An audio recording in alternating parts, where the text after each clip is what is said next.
Hello, I'm Neo. I'm a novelist and love comics. So I've been ranking Japanese manga, not anime. This video, we're gonna talk about manga with the best themes. なる。俺は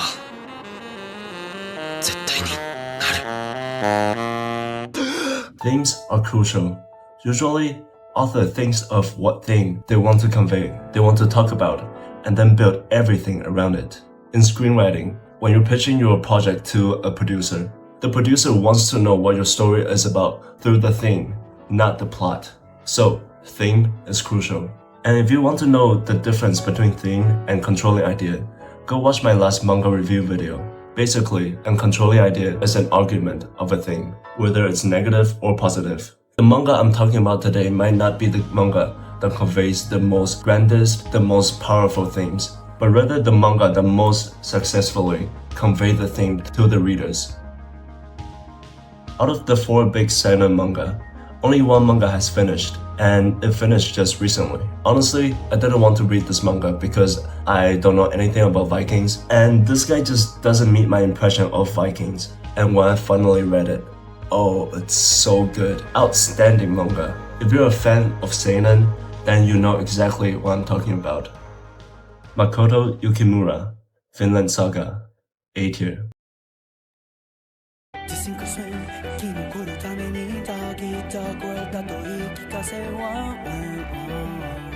Vinland Saga is about a real historical figure called Thorfinn, who was an explorer and one of the pioneers that discovered North America. The manga is very similar except for a background of Thorfinn being an assassin. His father was killed by a pirate, Askeladd, so he wished to kill Askeladd and joined his pirate band because Askeladd promised him for one-on-one duels if he helps him with his lawless acts.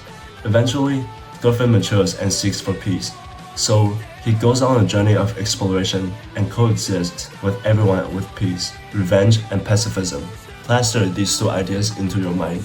If you see my last video, you know that controlling idea is an argument proving a notion on a theme, while a theme is just general topic that a story explores, and Vinland Saga does both excellently. In the early chapters, revenge is the topic. This is clearly a controlling idea as Yukimura is against revenge, and that's an argument. Revenge will lead to self-destruction. Of course, a brilliant author knows to not tell his thoughts, but showing how when Askeladd died, not by Thorfinn's hands, Thorfinn lost his purpose. He became an empty shell. He was sold to slavery, now returning home to his family. It took him 4 years to find himself again. More importantly, he was haunted by all those he had killed for Askeladd, just to have a duel with him. Good old show don't tell. Check out this video if you want to learn about themes. Now, going back to pitching your book to publishers or scripts to producers, you need to tell the theme. And you don't need to talk about your story's plot other than how the plot proves the controlling idea of your theme. As for pacifism, Yukimura discusses about the theme instead of providing a controlling idea. And just like in the ending, Thorfinn fails to find peace with the Native Americans. And those who love violence, like Thorkel or Gum, Thorfinn is yet to find a way to convince them to pacifism. This is obviously something that Yukimura wants to discuss in many perspectives, through many characters. Like, is a little bit of violence needed to achieve peace? Although I said it's better to have a controller idea, especially if you're pitching your stories to publishers, I also prefer discussing about one thing in many ways. It's just like a burning torch in a storm, like a little flower bloom in a home. I don't like sharing my opinions, which means no arguments or controlling ideas. The best thing about this is I get to question the audience and let them think. Let them have their own answers, like how Vinland Saga questions the audience. Is peace reachable? Yukimura knows exactly what character development is, and the restraint of keeping an unchanging character. Thorkel is a perfect example. If Thorfinn's development is attempting to find peace like his father, Thor, then Thorkel is the one that questions Thorfinn, the immovable force that seeks unrelenting violence. By the way, this manga's art is undeniably masterful. When you create a plot, the plot must make sense. I know it sounds simple to do, but Honestly, many have failed to even make a plot that is logical. Second, your character, setting, premise needs to speak for your thing. And that's exactly why Thorkel, Gun, they are perfect characters for a manga about pacifism. And that's why Hyde is my favorite character. Hyde, she represents so much. She is the mirror of Thorfinn as a victim whose family was killed by the young Thorfinn with Askeladd. Later, when they meet again, she monitors Thorfinn, stating that she will kill him if he kills another person. It forces Thorfinn to seek peace, to redeem himself. How many lives Thorfinn has taken, he needs to repay them by saving the same amount of lives. And Hyde is the challenging force that keeps him moving. She shares the similarity as Thorfinn. Thorfinn's trauma cycle infected her, and her trauma cycle begins. She is every character archetype, and at the end, her forgiving Thorfinn proves that the trauma cycle can be broken. Redemption is possible.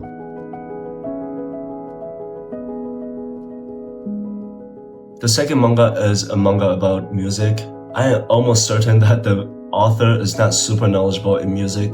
Still, he is a great storyteller. Again, I've said this many times, show, don't tell. And the theme is pursuing dreams, and that passion can overcome adversity.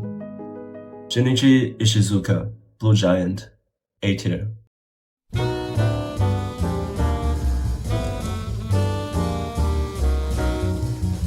Blue Giant is about a young student called Dai Miyamoto who aspires to become the best jazz saxophone player ever. That's it. It's super simple. But there are so many little stories like The Monster. All the little stories together, they prove the controlling idea. Passion is the ultimate tools in pursuit of dreams. First of all, there are many series in Blue Giant.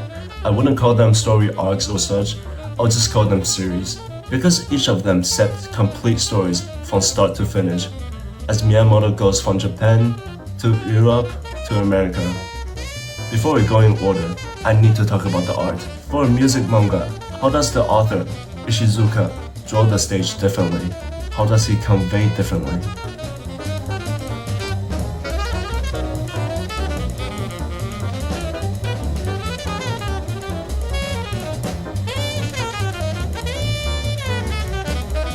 It's bloody amazing.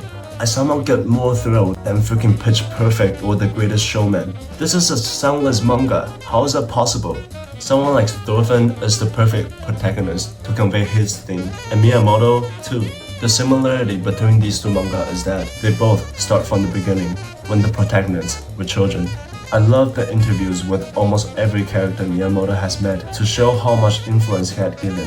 And the first thing that shocked me in this manga is as early as the 7th page of chapter 1, where high school Miyamoto is interviewed by an unknown entity, probably the author, when Miyamoto is a guitar player who had no interest in jazz.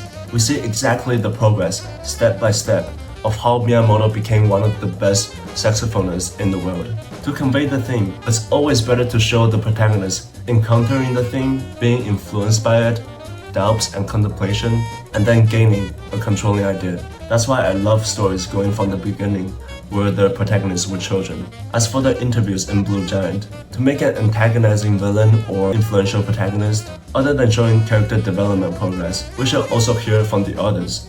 We know this is how Miyamoto affected a pianist he collaborated with one time. We know this is his everlasting impression on someone he had said goodbye to a long time ago with. If we just say it, it is not that memorable. But when every other character shares their impression on Miyamoto, we know that Miyamoto has done something great. The special thing about this is the interview are somewhere way in the future where Miyamoto is already a great saxophonist, which where the story is now is still in the learning process. The journey of Miyamoto becoming successful, anticipation starts to build up, and we are constantly reminded to be excited to see just how Miyamoto left such huge impressions on everyone he had encountered. You see, many protagonists are either talented in their fields and such, but Miyamoto has gone through so damn many troubles. The amount of practice he takes is insane. When the controlling idea is about passion, mere talent is not enough. Still, the manga shows pursuit of dream in many ways. We do have a talented genius, but he is an addict who doesn't practice and gives no crap about jazz. We have someone who moved into composition instead of piano, pursuing a different dream. Someone who joined jazz for the heat in the moment and left, never touching his drum set again. So just imagine the manga, Monster, where everyone contributes their idea on life and death. All these characters that Miyamoto meet share their opinions on what pursuing dream is like. That's how we explore a thing. We need contrasting ideas, we need different point of views. As for the controlling idea, the protagonist is usually the one to carry it out. Like how Miyamoto firmly believes that passion, endless practice, and confidence are the keys to grasp onto his dream. Again, his confidence doesn't build on nothing. He's a little reckless, going to Europe and then to America while barely knowing English and with very little money. So, throughout the plot, we see him finding ways to make money. Other than performing on stage, he takes part-time jobs, from car washing to being a waiter, to really show every bit of difficulties one can encounter when pursuing dreams. What other way do we show passion? Miyamoto goes to many different countries to express his jazz, so of course, he has to say goodbye to many of his friends, even saying goodbye to his previous bandmates, just to understand jazz more globally. When I read Blue Giant Supreme, aka Blue Giant Europe, I thought this band would be the ultimate band after his last band was broken due to an external issue. I truly love the European band, who have stayed with Miyamoto for 2 years, but instead of an external accident, Miyamoto chooses to leave. Because Miyamoto knows there are higher levels everywhere in the world, and staying in one spot is only being a frog in the well, looking at the very little sky. When he moves to America, he needs a new band, and here we have my favorite recruiting scene. Zod is a drummer and a gambler, who doesn't want to gamble, traveling with Miyamoto with his asinine dream of becoming the best saxophonist. Miyamoto is new to America. He only has a few bucks, yet he wants to compete in poker with Zod as a complete novice in poker. Meanwhile, Zod's gambling friend witnesses how Miyamoto is determined that Zod is perfect for his band. That is when Miyamoto calls all in, gambling all his wealth in the 2 poker cards in his hands. Because whenever he's performing, he's gambling, using every energy he can to impress the crowd, unlike Zod, who always plays it safe. Hence, Zod's friends and adds his chip. Miyamoto says, I won't calculate on gambling or perform jazz. I only care what's happening now, how I can impress the audience. Zod says Miyamoto knows nothing. Jazz and people's preference are always changing. You need to calculate, not just freestyle everything. Miyamoto says, Zod, you are just here to win tiny bucks on rotting poker tables. You dare to call yourself a jazz player?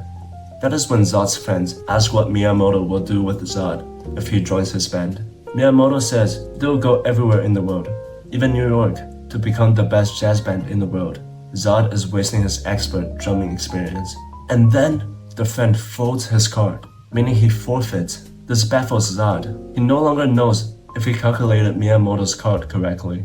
Yet, Miyamoto reveals his card, saying that he does not have a huge pair of cards, but it is a pair, and the smallest pair can grant you a win. Finally, Zod gives in and forfeits, joining Miyamoto's band. However, before Zod leaves, he checks his friend's card, who smiles at him and tells him it is time for you to play jazz seriously, and that Zod's friends had the biggest card on the table, a pair of aces. It's genius. As an audience, I firmly believe that Zod is the one now, and I just want them to achieve. The next series, Blue Giant Momentum, which follows the same band as in America, gets a little repetitive. It is good to see Miyamoto starting from scratch, from making money again, but it gets a little repetitive when he does this every time he moves to a new place. That's why this manga is A tier, or else it is S tier for me. But Blue Giant Momentum hasn't finished, so we'll see. That's it for today's video. We talked about 2 manga that has the greatest themes and convey them in the most impactful ways. Vinland Saga and Blue Giant are 2 of my favorite mangas of all time. So tell me, what other manga do you think conveys themes that made you ponder or controlling ideas that convinced you? Well, that's it for the video. I'll see you next time. Bye.